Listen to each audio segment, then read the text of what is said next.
दोस्तों नमस्कार, welcome back to confidence booster series. आज जो कॉन्फिडेंस बूस्टर सीरीज का लेक्चर नंबर 4 है, आज भी हम लोग कुछ इंपॉर्टेंट 10 क्वेश्चंस करेंगे। इससे पहले आपको पता होगा तरीका क्या है। 6:30 बजे आपको पीडीएफ मिल गया होगा, उस पीडीएफ को आपने सॉल्व किया होगा और वो जो 10 क्वेश्चंस है उसको हम लोग यहाँ डिस्कस करेंगे। थोड़ा एलेबोरेट वे में करेंगे, इस तरह से कि वो 10-40 के बराबर हो।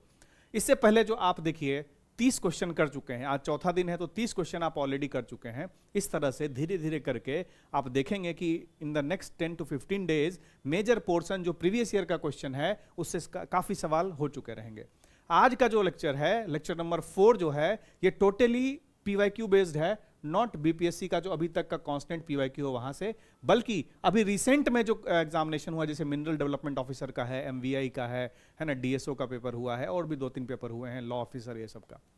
तो उससे हमने कुछ क्वेश्चंस को लिया है और अभी सिलसिलेवार तरीके से उसको फिनिश करते चलेंगे, तो आपको बीपीएससी के ओरिएंटेशन का भी पता लगता रहेगा। तो कहते हैं ना कि कबीर का एक जो दोहा है कि धीरे धीरे रे मना धीरे सब कुछ होए। तो माली जो है पौधे को ना धीरे धीरे सींचता है ना। परेशान मत हो कि अचानक से सब कुछ पढ़ लोगे, आधा घंटा 2 दिन का, 45 मिनट 2 दिन का, लेकिन उससे तुम्हारा 10 टॉपिक रिवाइज हो रहा है ना। तो मस्ट डू दिस। और दूसरी बात कि आप लोग कमेंट कर रहे हैं, बहुत लोग अपना मार्क्स कमेंट नहीं कर रहे हैं, प्लीज कमेंट दैट। और जहां भी कुछ बोला जाए कमेंट करने के लिए वीडियो पॉज करके आप वहीं कमेंट करें। उससे क्या होता है कि आपका इंगेजमेंट रहता है ना, आप चीजों से अटैच रहते हैं और जो एक बार आप टाइप कर दिए ना तो वो आपको हमेशा याद रहता है, वो भी याद रखिएगा, है ना। तो जो भी अगर कुछ कहा जाए कि इसको बताओ क्या है इससे रिलेटेड, तो आप उसको कमेंट करेंगे। तो हम आज का क्वेश्चन स्टार्ट करते हैं, है ना। तो आज का सवाल है मेडावल हिस्ट्री से। मेडावल हिस्ट्री पे मेरा फोकस इसलिए है कि आप लोग का कमेंट ये भी था कि मेडावल हिस्ट्री आपने ठीक से नहीं पढ़ा है और शायद फिनिश नहीं है। देखो क्या होता है ना कि मान के चलो कि 80 to 85% जो स्टूडेंट हैं उनका मेडावल हिस्ट्री में हमेशा कुछ ना कुछ डाउट रहता है या कॉन्फिडेंस नहीं रहता है। तो हम लोग कोशिश करेंगे ना कि जितने कॉन्फिडेंस बूस्टर सीरीज के लेक्चर हैं, एटलीस्ट मेडावल हिस्ट्री का एक क्वेश्चन रखें, यूनिक क्वेश्चन रखें और उससे रिलेटेड पूरा एक ओवरसी कर लें इसको, है ना। तो आपका रिवाइज होता चलेगा। और देखो मेडावल हिस्ट्री ऐसी चीज है ना कि अगर आपको आता है तो सबको आता है, या सबको आता है तो आपको आता है। अगर आपको नहीं आता है तो किसी को नहीं आता है, क्योंकि कोई भी एक्स्ट्रा फैक्ट उसमें याद नहीं करेगा, कोई भी अपना एक्स्ट्रा टाइम उसमें नहीं देगा, है ना। तो just focus on what is being done in the classes. चलो क्वेश्चंस हमने हिंदी में भी रखे हैं, जो हिंदी माध्यम के हमारे दोस्त हैं उनका ये सजेशन था, तो हमने उसको बहुत ओपन हैंड्स लिया है। और आज का सवाल है कि during Balban's rule where did the revolt of Tughril Khan took place. Normal सवाल क्या रहता था, बलबन के बारे में, है ना, जो फैक्ट हम देखेंगे आगे। अब लेकिन यहां पे ये तुगरिल खान वाला एंगल ले आया, तो आप भी सोचेंगे ये क्या है, ये सवाल रिसेंटली पूछा है, आपका ध्यान होना चाहिए। तो जब बलबन की बात करते हैं तो बलबन कहां से बिलोंग करता है, वो बिलोंग करता है दिल्ली सल्तनत से। दिल्ली सल्तनत में बहुत सारी डायनेस्टीज हुई, slave dynasty, Khalji dynasty, Tughlaq dynasty, Sayyid dynasty, Lodi dynasty. पहला सवाल आपके लिए, जो दिल्ली सल्तनत था इसमें सबसे लंबा किसका रीन रहा, है ना, सबसे छोटा किसका रीन रहा, मतलब कौन सबसे ज्यादा समय तक रूल किया और कौन सबसे कम समय तक रूल किया, ये आपके लिए है, बाकी मैं यहां डिटेल करूंगा। तो आज हम लोग इस वीडियो में स्लेव डायनेस्टी को थोड़ा सा ऊपर ऊपर देखते हैं कि क्या फैक्ट्स आपको मैंडेटरली याद होने चाहिए, जो हम अभी बताएंगे। तो पहला जो स्लेव डायनेस्टी के पहले रूलर थे उनका नाम था कुतुबुद्दीन ऐबक। इससे पहले के जो मोहम्मद गोरी थे, गजनवी थे, कासिम, इन सबको आप पढ़े होंगे। हम इसमें देखेंगे कि जो स्लेव डायनेस्टी है, स्लेव डायनेस्टी के पहले रूलर कौन थे, कुतुबुद्दीन ऐबक। कुतुबुद्दीन ऐबक का नाम सुन के आपको याद आ रहा होगा कि कुतुब मीनार दिल्ली में जो है तो कुतुबुद्दीन ऐबक के नाम पे ही बना है ना। नहीं, बनवाया कुतुबुद्दीन ऐबक नहीं था, स्टार्ट उसी ने करवाया था, फिनिश इल्तुतमिश किया, बाद में एफएसटी का भी उसमें हाथ रहा था। कुतुबुद्दीन ऐबक ने स्टार्ट किया बनवाना, लेकिन किसके नाम पे, एक सूफी सेंट थे, उनका नाम था ख्वाजा कुतुबुद्दीन बख्तियार काकी, इनके नाम पे कुतुब मीनार को बनाया गया था। इनका कैपिटल कहां था, इनका कैपिटल था लाहौर, है ना। इनका कैपिटल कहां था, किसका, हम लोग कुतुबुद्दीन ऐबक की बात कर रहे हैं। जो स्लेव डायनेस्टी है ना, जो गुलाम वंश के पहले राजा थे वो है कुतुबुद्दीन ऐबक, लाहौर कैपिटल था। कुतुबुद्दीन जो कुतुब मीनार का कंस्ट्रक्शन है उसको बनाने में इन्होंने इनिशिएट किया था उसको, है ना। फिर देखेंगे तो इनको लाख बख्श भी कहा जाता है, दान पुण्य बहुत करते थे। इनको कुरान खां भी कहा जाता है और लाख बख्श भी कहा जाता है, कुरान इनको कंठस्थ था। इन्होंने जो कॉइन्स पे कैलिफ का नाम आता था उसको डिसकंटिन्यू कर दिया इन्होंने। उसके बाद अब देखोगे तो एक सवाल यहां से बहुत ही इंपॉर्टेंट बनता है कि कुव्वत उल इस्लाम और 2.5 दिन का झोपड़ा क्या है ना? बिल्डिंग है, फोर्ट है, मीनार है, क्या है? बेसिकली कुव्वत उल इस्लाम और 2.5 दिन का झोपड़ा जो है ये एक मॉस्क है। किसने बनवाया? कुतुबुद्दीन ऐबक ने बनवाया। कहां बनवाया? कुव्वतुल इस्लाम दिल्ली में, 2.5 दिन का झोपड़ा अजमेर में। फिर से याद करो, कुव्वतुल इस्लाम और 2.5 दिन का झोपड़ा क्या है? मॉस्क है। किसने बनाया? कुतुबुद्दीन ऐबक ने बनवाया। कहां कहां बनवाया? कुव्वतुल इस्लाम दिल्ली में और 2.5 दिन का झोपड़ा अजमेर में। ये PYQ है, रट लो, है ना? इनका देहांत होता है, इनका डेथ होता है किसे? चौगन खेलते हुए। चौगन क्या है? पोलो। आज के टाइम में जो पोलो बोलते हैं, कब? 1210 AD में। तो ये जो डिटेल हमने देखा, ये डिटेल आपको बेसिक फैक्ट हैं जो आपको मैंडेटरीली याद करने हैं। मेडावल हिस्ट्री में ऐसे ही याद करना है। जो भी डायनेस्टी है या जो भी पर्सन है उसके बारे में 10 फैक्ट होंगे यार, उससे ज्यादा नहीं होंगे। तो मेडावल हिस्ट्री में ज्यादा परेशान नहीं होना है, इसी तरह से याद करना है। जब कुतुबुद्दीन ऐबक आगे चले तो कुतुबुद्दीन ऐबक खुद एक स्लेव थे, लेकिन इनका भी स्लेव आया, इसका नाम था इल्तुतमिश।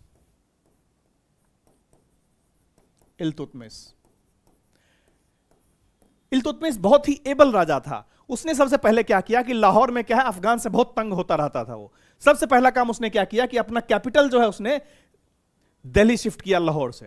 तो इस सवाल यहां से बनता है कि who among the following shifted his capital from Lahore to Delhi? किसने किया? इल्तुतमिश ने किया। ये जो हम पढ़ रहे हैं ये इल्तुतमिश के बारे में है। कुतुबुद्दीन ऐबक के बाद इल्तुतमिश आते हैं, स्लेव डायनेस्टी के फेमस रूलर्स में हैं। अब इल्तुतमिश की बात करें तो इल्तुतमिश ने बहुत कुछ ऐसा काम किया था जो कि डायनेस्टी को, जो स्लेव डायनेस्टी है उसको स्ट्रांग होल्ड बनाया था उसका। जैसे उसने इक्ता सिस्टम चालू किया।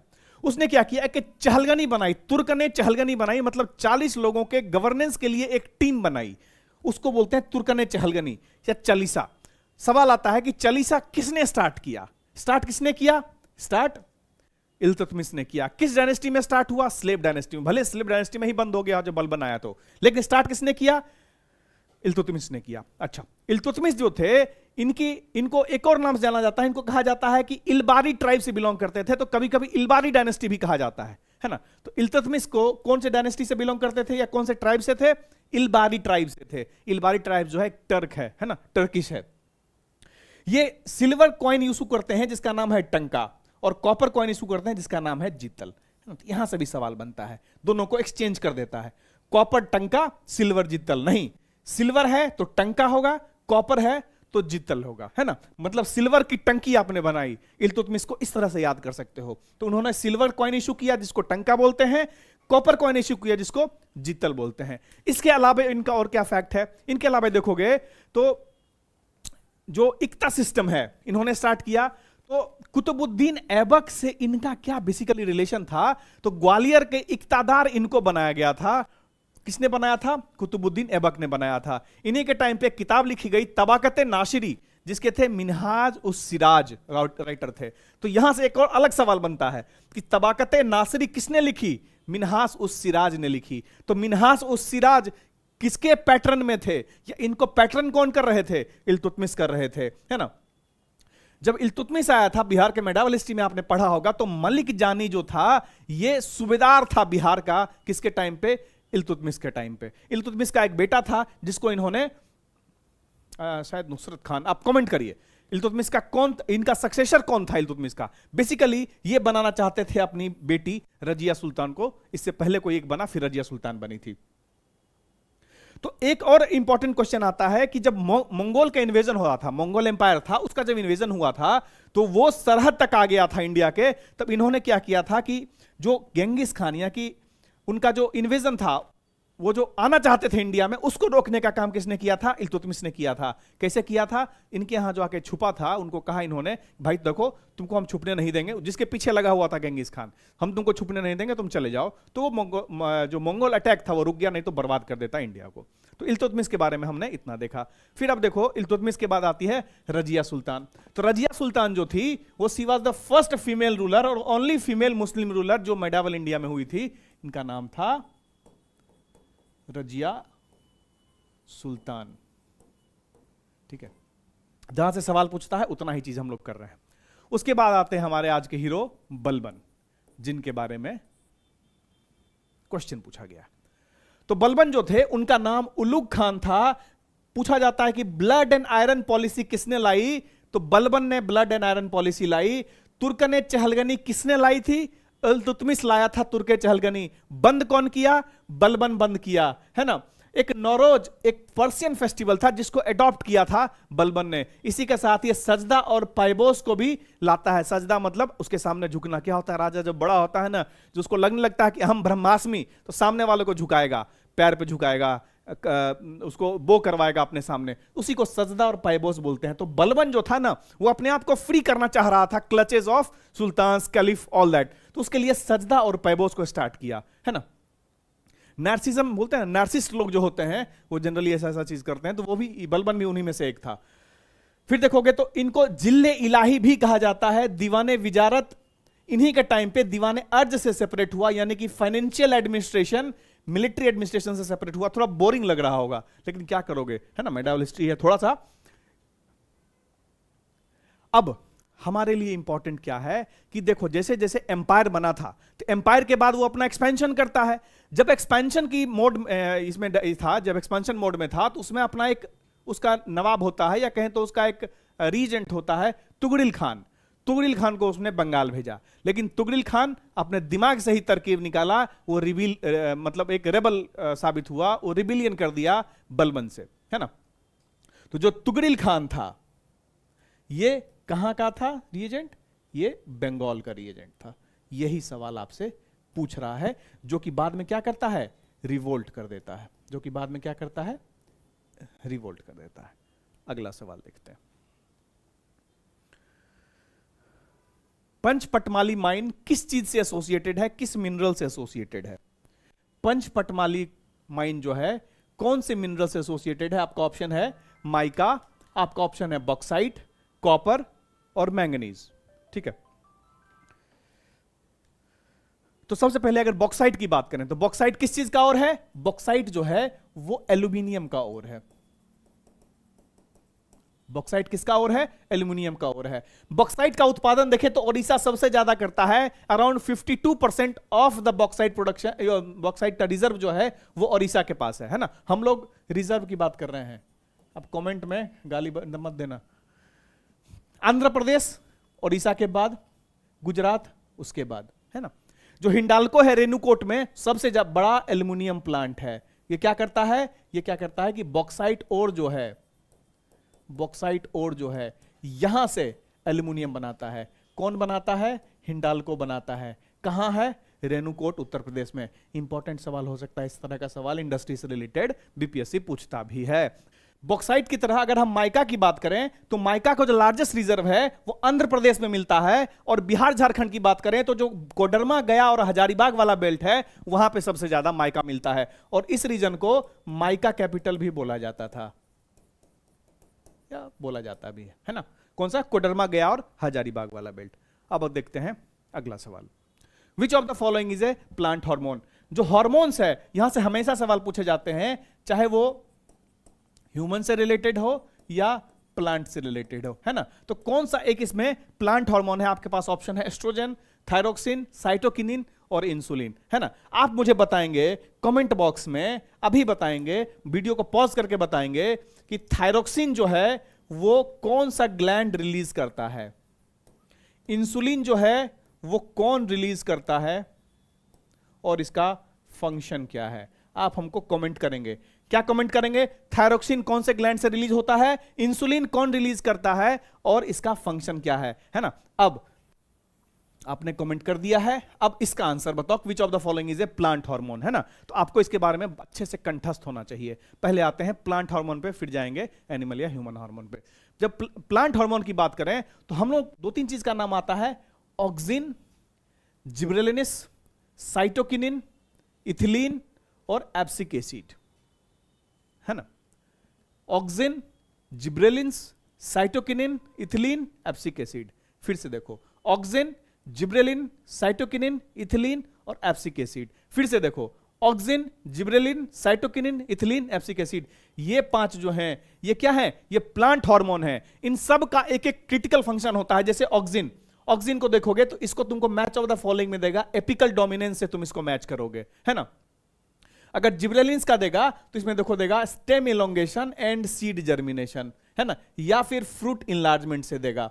अगर साइटोकिनिन का देगा तो इसको हमेशा सेल डिवीजन और ग्रोथ से लोग ये रिलेट करता है, या फिर सेनेसेंस से यानी एजिंग से रिलेट करता है। फिर देखो एक्चुअली ये एजिंग को है ना डिले करता है, एजिंग को डिले करता है। इथिलीन, इथिलीन क्या है, पकने को मतलब जो फ्रूट राइपनिंग होता है उससे लोग रिलेट करते हैं इथिलीन को, है ना। जो सेनेसेंस है उसको एक्सेलरेट करता है, यानी कि ये एजिंग को बढ़ाता है, ये एजिंग को क्या करता है, बढ़ाता है। वही अगर साइटोकिनिन की बात करें तो ये क्या करता है, एजिंग को डिले करता है। एजिंग को डिले कौन करता है, साइटोकिनिन। एजिंग को बढ़ाता कौन है, एजिंग को बढ़ाता है इथिलीन। अब वहीं एब्सिक एसिड की बात करें तो एब्सिक एसिड जो है ये ग्रोथ को इनहिबिट करता है, रोकता है ना। तो ये एक इनहिबिटरी हार्मोन है, तो inhibits growth and induces dormancy, है ना। फिर इसको सिड डोरमेंसी, स्ट्रेस हार्मोन भी इसको बोलते हैं, है ना। तो इतनी चीजें जो हैं वो प्लांट हार्मोन से आपको पूछी जा सकती है, इससे ज्यादा नहीं पूछेगा, है ना। ये जो लिखा हुआ है इससे ज्यादा पूछ नहीं सकता है प्लांट हार्मोन में। ऑक्सिन्स है उसको रिलेट करेगा एपिकल डोमिनेंस से, जिब्रेलिन्स या गिब्रेलिन्स है इसको रिलेट करेगा स्टेम एलोंगेशन, सीड जर्मिनेशन या फ्रूट इनलार्जमेंट से। साइटोकिनिन को सेल डिवीजन एंड ग्रोथ से या सेनेसेंस या एजिंग को डिले करने से। इथिलीन को रिलेट करेगा फ्रूट राइपनिंग से या सेनेसेंस को एक्सेलरेट करने में यानी एजिंग को बढ़ाने में। एब्सिक एसिड इनहिबिशन के लिए यूज होता है, इसको इनहिबिट्स ग्रोथ और डोरमेंसी के लिए। तो ये मैच ऑफ द फॉलोइंग हो सकता है, ये डायरेक्ट लिंकेज हो सकता है। अब आते हैं हम ह्यूमन हार्मोन पे। अगर ह्यूमन हार्मोन की बात करें तो जो master of the master gland होता है, मतलब एक समझो कि एक पिताजी हैं पिट्यूटरी ग्लैंड, दादाजी कौन है, हाइपोथैलेमस। क्यों भाई, तो पिट्यूटरी जो है इसको बोला जाता है मास्टर ग्लैंड, इसको बोला जाता है मास्टर ग्लैंड।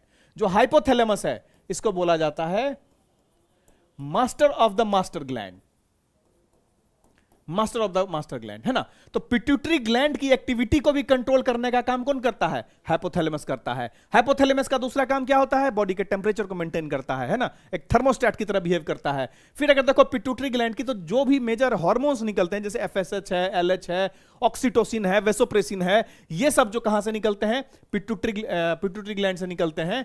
और जो दूसरे ऑर्गन्स हैं उनको कोऑर्डिनेट करने का काम भी पिट्यूटरी ग्लैंड करता है।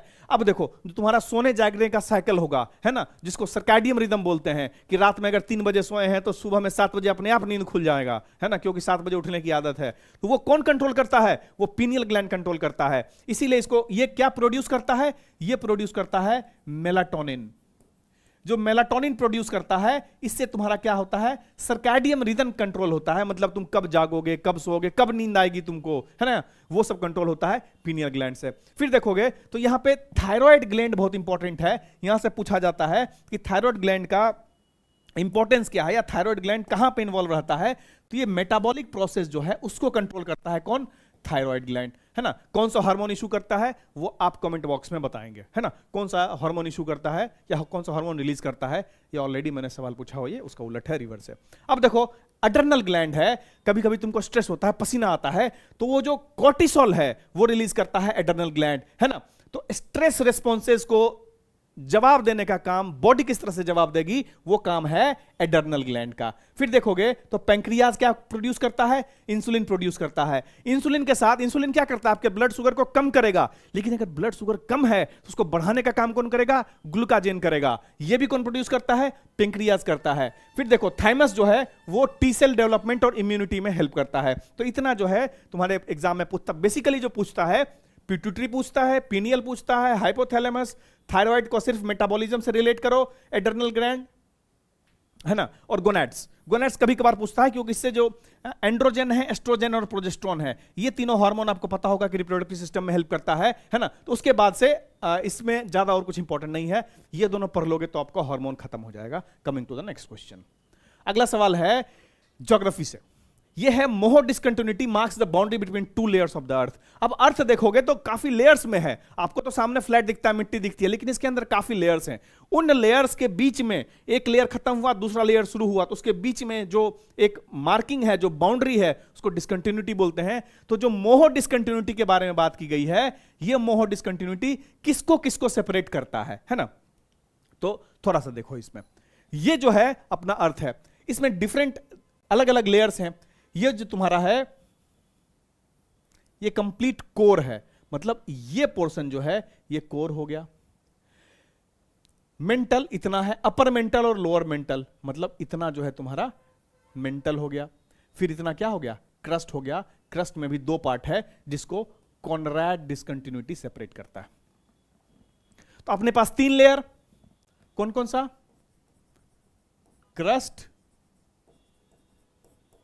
मेंटल एंड कोर, है ना। तो क्रस्ट का देखो तो दो भाग है, एक अपर क्रस्ट और एक लोअर क्रस्ट। इसको कुछ और नाम से भी लोग जानते हैं। बेसिकली हम लोग सिर्फ इसलिए समझना चाह रहे हैं क्योंकि कॉनरैड डिसकंटिन्यूटी जो आपको पता रहना क्या होता है।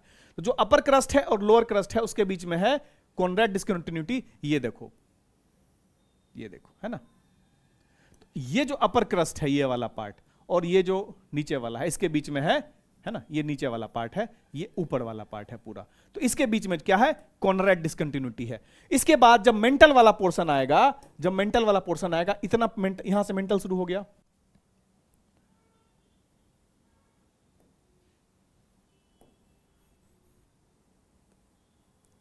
इतना पोर्शन मेंटल है, ये वाला क्रस्ट है।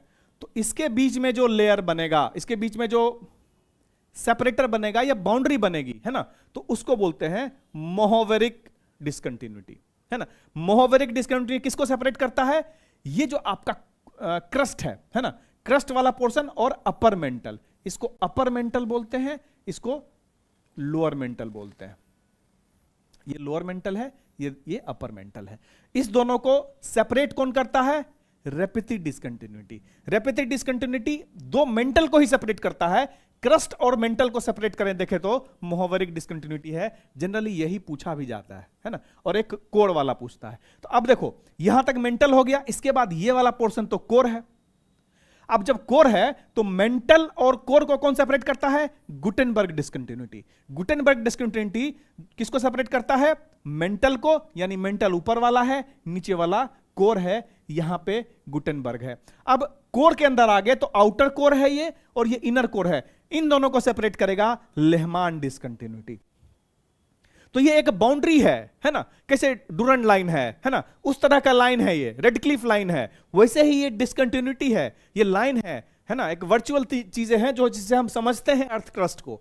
अब इसको कैसे याद रखोगे, पहला क्या है, सी कॉनरैड, दूसरा क्या है मोहोवेरिक, एम, तीसरा क्या है रेपिथी, आर, चौथा क्या है जी, पांचवा क्या है एल।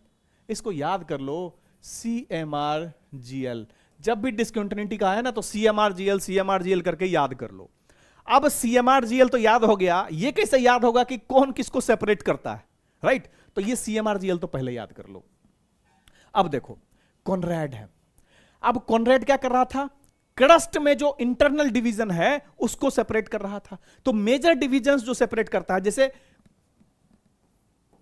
क्रस्ट को एक सेपरेट करेगा, मेंटल और कोर।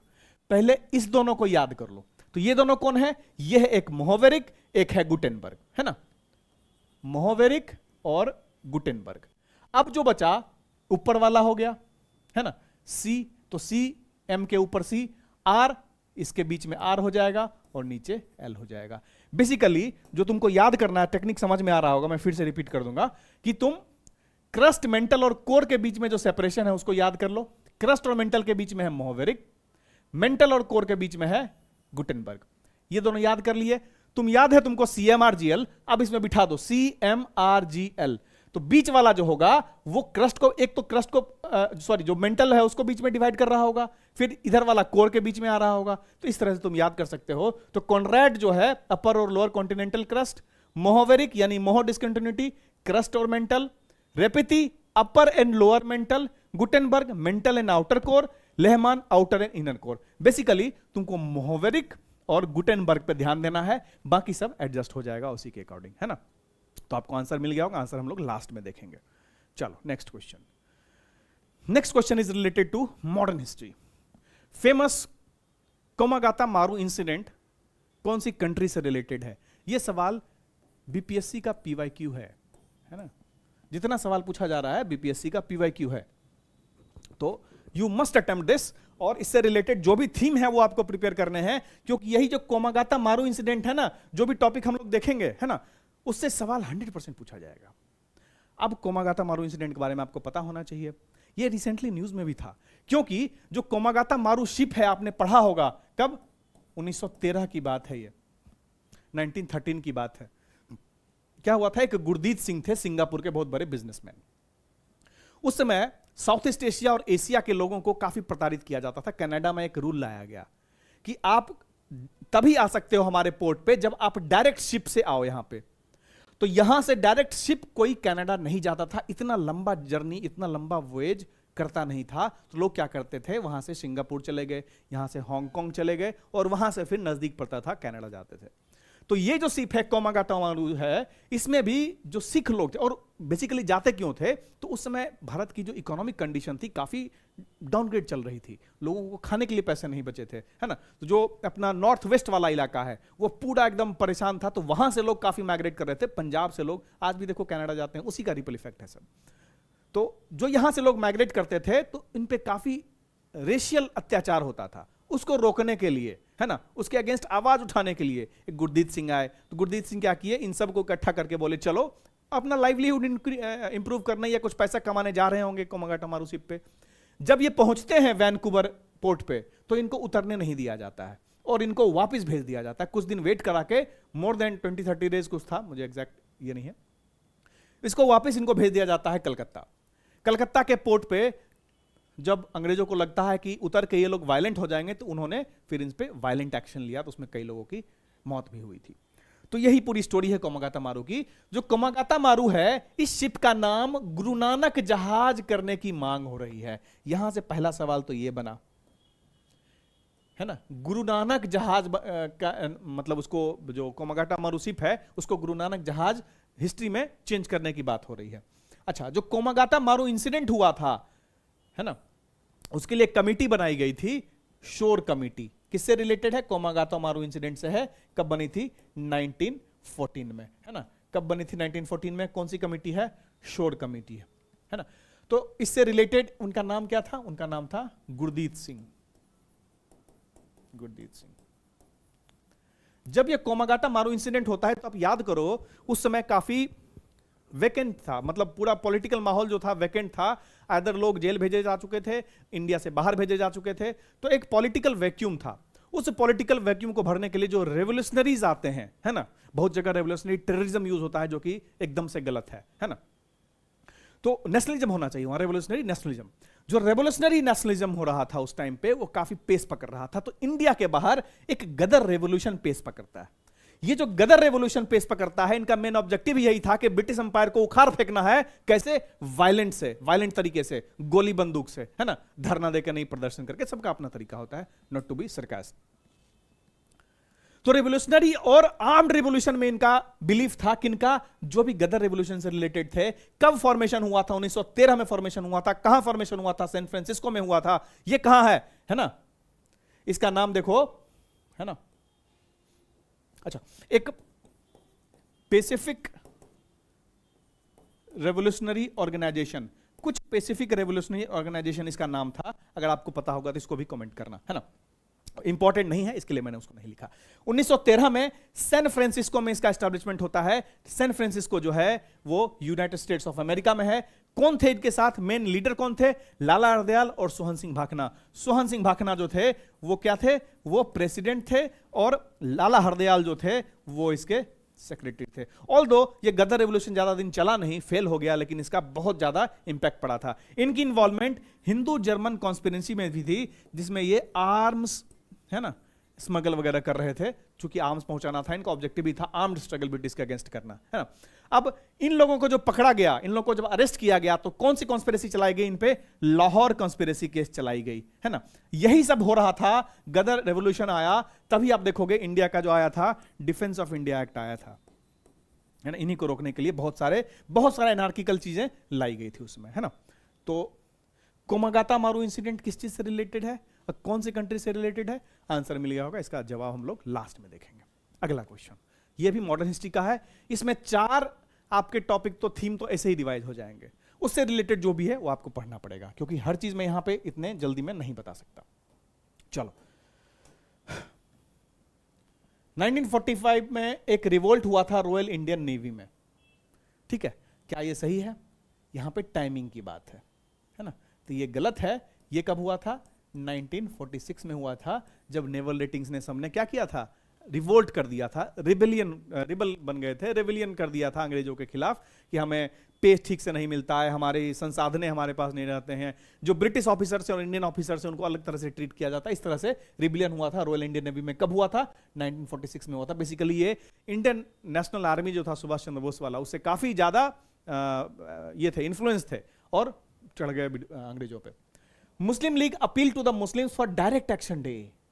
डायरेक्ट एक्शन डे कब? 16 अगस्त 1946। और नया स्लोगन था लड़के लेंगे Pakistan, will fight and get Pakistan. ये क्या सही है? ये बिल्कुल सही है। डायरेक्ट एक्शन डे कब लिया गया था? 16 अगस्त 1946 को लिया गया था। आप इस पे जरूर एक बार पढ़ेंगे कि मोहम्मद अली जिन्ना ने पाकिस्तान के लिए क्या क्या किया था। चौधरी रहमत अली आए थे, फिर नाम कौन रखा गया, इकबाल साहब उससे रिलेटेड हैं, तो ये सब आपको इसमें पढ़ना पड़ेगा। मुस्लिम लीग का कैसे फॉर्मेशन हुआ और मुस्लिम लीग के क्या क्या सेशंस हुए, है ना। तो जो डायरेक्ट एक्शन डे था 16 अगस्त 1946 को लिया गया, है ना, तो ये सही है। अब अगला है सरदार वल्लभ भाई Patel wrote the book Hind Swaraj. ये बिल्कुल ही गलत है, क्योंकि हिंद स्वराज किसने लिखा है? हिंद स्वराज लिखा है महात्मा गांधी ने। हिंद स्वराज किसने लिखा है? महात्मा गांधी ने लिखा है। अब जब ये स्टेटमेंट आया तो आपको यहीं पे नहीं रुकना है, आपको यह भी देखना है कि सरदार वल्लभ भाई पटेल से रिलेटेड क्या फैक्ट्स हो सकते हैं। कांग्रेस के कौन से सेशन के वो प्रेसिडेंट थे? 1931 के सेशन के प्रेसिडेंट थे। यही वो 1931 के सेशन है जहां पे वो काफी चीजों के बारे में बात करते हैं, आपको पता होगा, ज्यादा एलिब्रेट हम नहीं कर पाएंगे यहां पे। The Rowlatt bill propose detention without trial for a maximum period of 2 years, है ना। तो रॉलेट बिल क्या था? बिना ट्रायल का अरेस्ट करता था 2 साल तक, तो ये भी सही है। तो इसमें ये गलत हो गया और ये गलत हो गया, है ना। चलो आंसर बाद में देखेंगे। Next, this is world geography का मैपिंग। और जो भी सवाल है, चूंकि PYQ है तो आप इसको बिल्कुल रट जाओ इस एरिया को।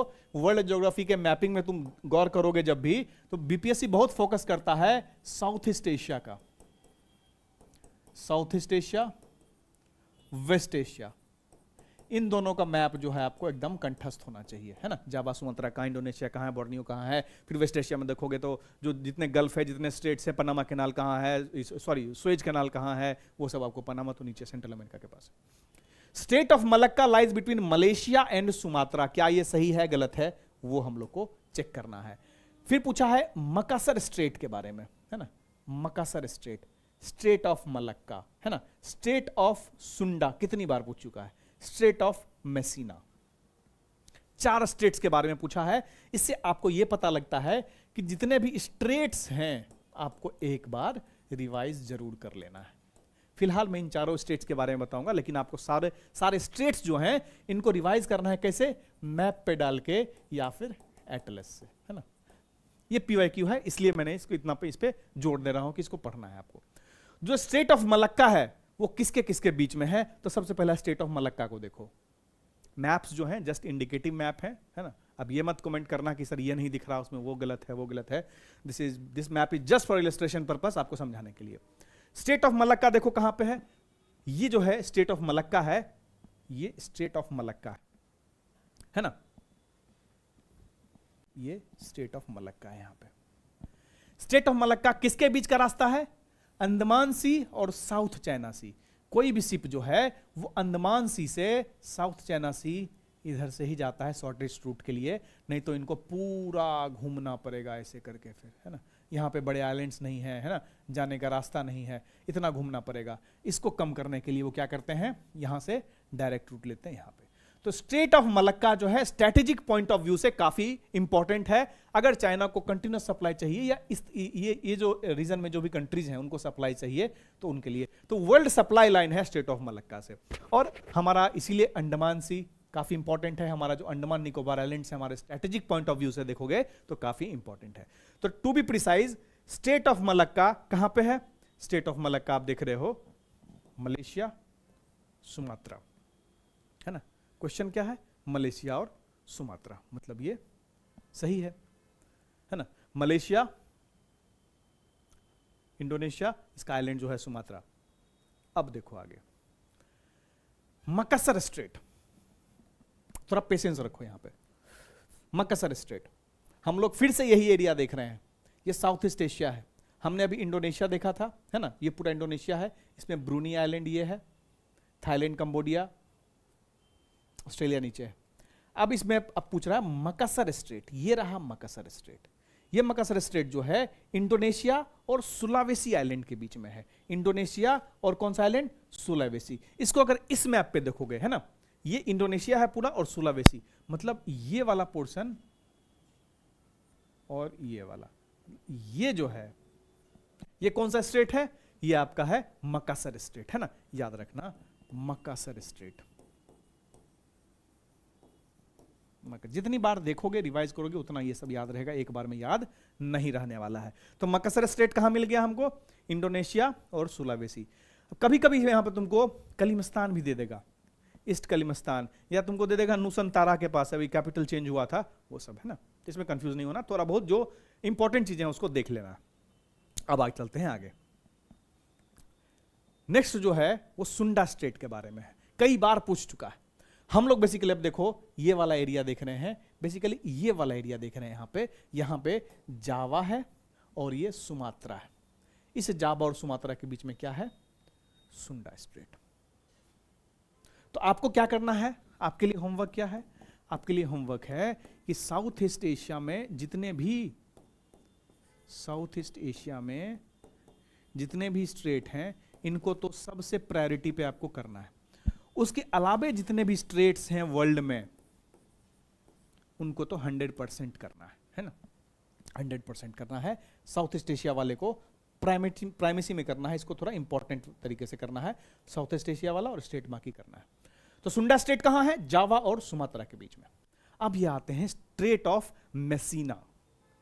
आपने सिसिली का नाम सुना होगा, यहां पे एक वॉल्केनिक माउंटेन है जिसका नाम है माउंट एटना, है ना, माउंट एटना। ये भी पूछा जाता है आपको, है ना। तो आप यहां से ये भी प्रिपेयर करेंगे कि कौन कौन मेजर वॉल्केनिक माउंटेन्स हैं वर्ल्ड में। जैसे माउंट फूजी है ना, सिसिली में भी एक दो है, और वेसुवियस है, हुवई में बहुत सारे हैं, अभी रिसेंट में ही बहुत सारा इरप्शन हुआ है। उन सबको याद रखना, यही पूछता है एग्जाम में। तो जो मेसिना है, स्टेट ऑफ मेसिना, किसके किसके बीच में है? ये हो गया आपका इटाली, ये हो गया सिसिली, इसके बीच में। हम लोग बेसिकली ये वाला एरिया देख रहे हैं, यूरोप वाला, ये इटली है, ये सिसिली है, ये वाला जो पॉइंट है इसको बोलते हैं straight of Messina, straight of Messina, है ना, स्ट्रेट ऑफ मेसिना। तो हमने कौन कौन सा स्टेट देखा? अभी थोड़ा सा आपको स्लो लग रहा होगा lecture, but this is the only way to study all this. सबसे पहला हमने क्या देखा? स्टेट ऑफ मलक्का, किसके किसके बीच में? मलेशिया और सुमात्रा के बीच में, या मलेशिया इंडोनेशिया के बीच में। नेक्स्ट देखा हमने मकसर स्ट्रेट, किसके बीच में? मकसर स्ट्रेट इंडोनेशिया और सुलावेसी के बीच में। नेक्स्ट हमने देखा सुंडा स्ट्रेट, जावा और सुमात्रा के बीच में। फिर स्ट्रेट ऑफ मेसिना हमने देखा इटली और सिसिली के बीच में। इससे रिलेटेड आपको कुछ होमवर्क भी दिए हैं, वो आपको करना है। फिलहाल हम लोग अगला क्वेश्चन देखते हैं, question number 8, that is the system of philosophy propounded bye Kapil मुनि।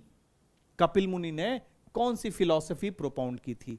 पूर्व मीमांसा, न्याय फिलॉसफी, सांख्य फिलॉसफी, उत्तर मीमांसा, है ना। तो जो भी फिलॉसफीज हैं वो आपको पढ़ लेना है, क्योंकि एक सवाल वहां से पूछा जा सकता है, सवाल पूछ देगा, फिर सोचते रहोगे कि अब क्या करें इसमें, है ना। तो हम आगे चलते हैं, इसका आंसर देखते हैं। सांख्य फिलॉसफी, कपिल मुनि ने सांख्य फिलॉसफी लाया, ठीक है। कपिल मुनि का नाम किससे रिलेटेड है? सांख्य फिलॉसफी से है। पतंजलि का नाम योग फिलॉसफी से, गौतम का नाम न्याय से, कनाद मुनि का नाम वैशेषिका से। हम देखेंगे इससे क्वेश्चंस कैसे पूछे जाएंगे। पूर्व मीमांसा जामिनी, उत्तर मीमांसा या वेदांत बद्रायन, जैनिज्म महावीर, बुद्धिज्म गौतम बुद्ध, है ना। ये भी फिलॉसफी का पार्ट है। अब देखो यहां से सवाल कैसा पूछता है, पुरुष और प्रकृति कौन से फिलॉसफी से रिलेटेड है? सांख्य फिलॉसफी से रिलेटेड है। सांख्य फिलॉसफी के फाउंडर या सांख्य फिलॉसफी के पैटर्न कौन थे? कपिल मुनि थे। पतंजलि कौन से फिलॉसफी से रिलेटेड हैं? योग फिलॉसफी से रिलेटेड है। मेडिटेशन और डिसिप्लिन से रिलेटेड कौन सी फिलॉसफी है? योग फिलॉसफी है। लॉजिक और एपिस्टेमोलॉजी यानी नॉलेज, प्रमाण, प्रत्यक्ष और प्रमाण वाली बात न्याय में है। न्याय से रिलेटेड कौन है? गौतम है। इससे बस न्याय वाला पूछता है, इससे ज्यादा नहीं पूछता है। वैशेषिका से पूछता है। वैशेषिका कनाद से रिलेटेड है। यह हमने एटॉमिक स्ट्रक्चर में भी पढ़ा है इनको, है ना, एटॉमिक स्ट्रक्चर में भी इनको पढ़ा है। तो जो वैशेषिका कनाद से रिलेटेड है, तो आपको पूछेगा कि कौन से फिलॉसफी है जो एटॉम थ्योरी की बात करता है, वो वैशेषिका फिलॉसफी है। उसके फाउंडर पैटर्न कौन है? उसके फाउंडर पैटर्न है कनाद। पूर्व मीमांस उत्तर मीमांस से सवाल नहीं पूछते हैं, अगर आपको फंसाना है तभी पूछते हैं। याद कर लो, पूर्व मीमांस जामिनी और वेदांत बद्रयान, है ना। That is more than enough. Coming to the next question, which state top the implementation of Pradhanmantri formalisation of micro food processing enterprises scheme in the financial year 24-25? State is Bihar. याद कर लो, very probable question. Next question, how many medals did Bihar win at 2025 Khelo India youth games? सबसे पहली बात तो आपको पता होना चाहिए कि खेलो इंडिया यूथ गेम्स हुआ कहां था। खेलो इंडिया यूथ गेम्स अपने प्यारे बिहार में हुआ था। जब बिहार में खेलो इंडिया यूथ गेम हुआ था, कहां पे हुआ था? यहां पटना में इसका इनॉग्रेशन हुआ था। इसके अलावा बाकी 4 डिस्ट्रिक्ट जो हैं वहां पे हुआ था। कौन कौन से डिस्ट्रिक्ट हैं वो? पटना, राजगीर, गया, Bhagalpur and Begusarai. Sorry, 5 district,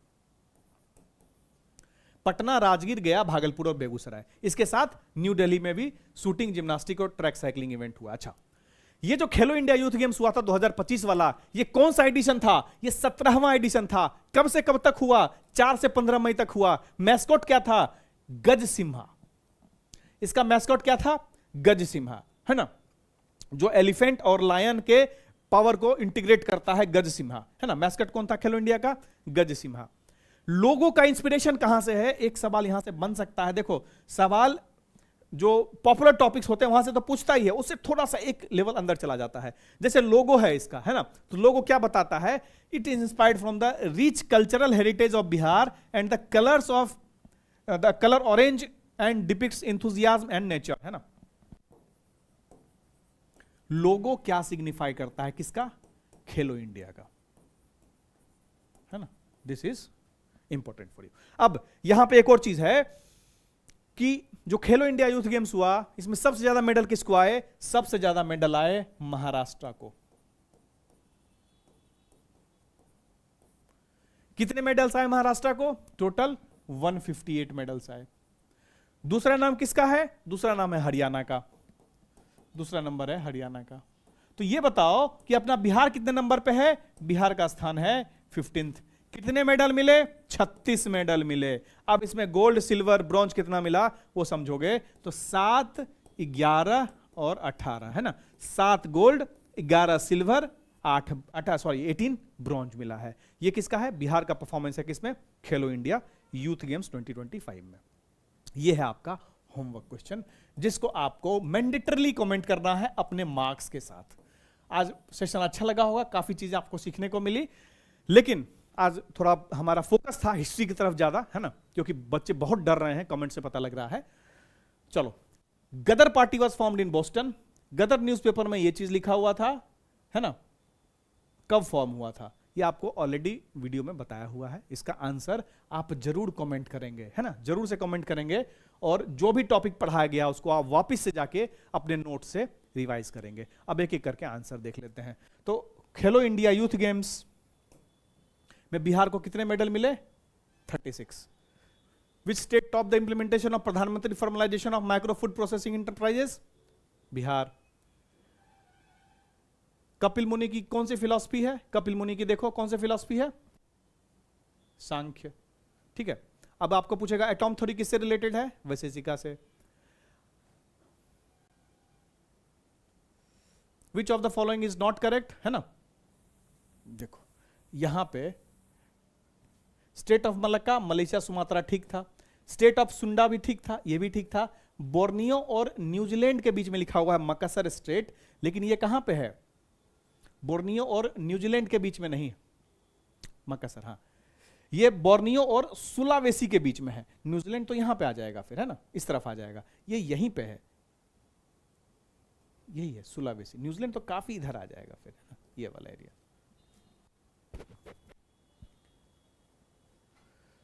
इसका तो आंसर पता ही है, आपको बता दिया था ऑलरेडी। ये सही है, ऊपर वाला सही है, ऊपर वाला गलत है, 2 सही है, 3 गलत है। कोमागाटो मारू इंसिडेंट किससे रिलेटेड है? कनाडा से रिलेटेड है। मोहो डिसकंटिन्यूटी कहां होगा? मोहवेरिक, ऊपर वाला क्रस्ट और मेंटल, ठीक है, क्रस्ट एंड अपर मेंटल होना चाहिए, ठीक है। Which of the following is a plant hormone? Cytokinin. इसका आपको बताना है, कमेंट करना था कि थायरोक्सिन के बारे में आपको कमेंट करना था। Panchpatmali mine is associated with which mineral? Bauxite. Bauxite याद कर लो, बॉक्साइट से रिलेटेड जो भी फैक्ट है वो पढ़ लो, आएगा एग्जाम में। ये था हमारा स्लेव डायनेस्टी के बारे में। बलबन के रूल में where did the revolt of Tughril Khan take place? Bengal में, है ना। तो आज के लिए इतना ही। जो भी कमेंट करने कहा गया है वो जरूर करिए, जितने मार्क्स आ रहे हैं वो करिए। जो आपको पीडीएफ दिया हुआ है उसी पे आप शॉर्ट नोट्स लिख लेंगे, है ना, और वो फाइनल रिवीजन आप कंपाइल करते रहेंगे एक बाद। ये कॉन्फिडेंस बूस्टर सीरीज है, अभी तक आपके एटलीस्ट 40 टॉपिक्स तो प्रिपेयर हो गए। 40 के अलावा अगर देखें जितना हम लोग डिस्कशन करते हैं वो कुल मिला के आपको 100 से ज्यादा टॉपिक आपके कवर हो गए हैं।